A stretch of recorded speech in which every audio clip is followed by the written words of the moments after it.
This is the BSA Super 10 pre-charged pneumatic air rifle.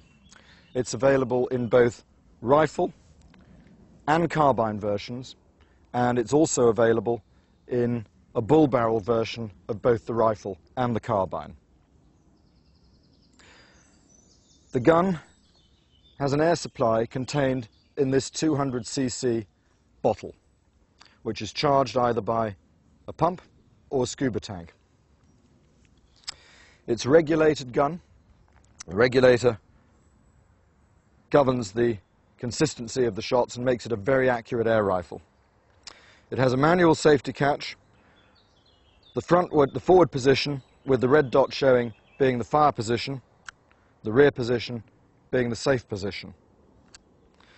It has a match grade adjustable two-stage trigger, a bolt action, a 10-shot magazine and an adjustable butt pad.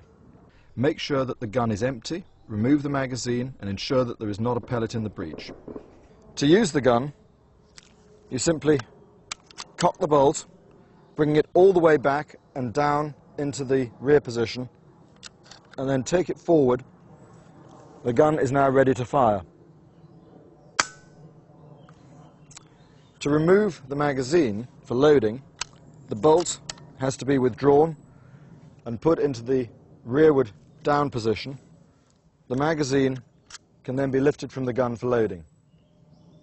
Once loaded, it is returned into the magazine tray. The bolt moved forward, which puts a pellet into the breech, and the gun is ready for use.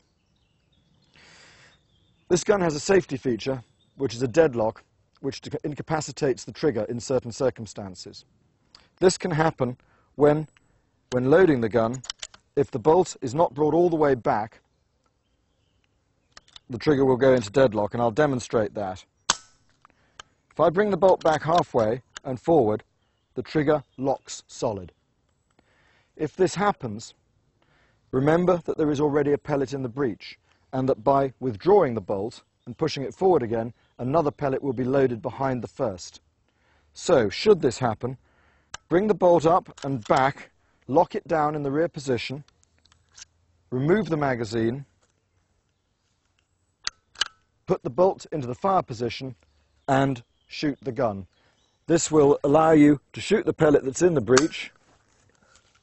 The magazine can then be returned to its housing, and the gun is ready to continue shooting with. The other point that I need to cover is filling the bottle. The bottle has an O-ring on the top of it, which seals it against the housing for the regulator. If that O-ring becomes damaged, a leak will occur and the bottle will empty. It's therefore very important to follow a procedure when taking the bottle off the gun, and this is what we do. We unscrew the bottle approximately one turn.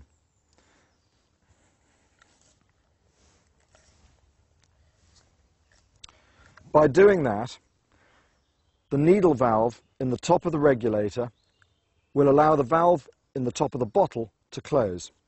I'm then going to fire the gun about half a dozen times, and what we should hear is the sound of those shots getting quieter.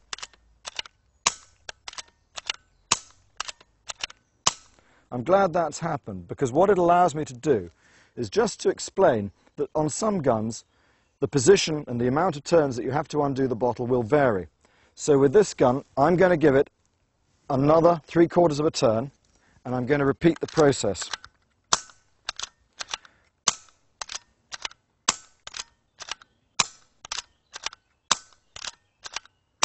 You can now hear that the shot has become almost silent, and at the same time the bottle is now loose on the regulator threads. That's because the valve has been allowed to close. There is no pressure between the bottle and the regulator, and that bottle can now be unscrewed for refilling.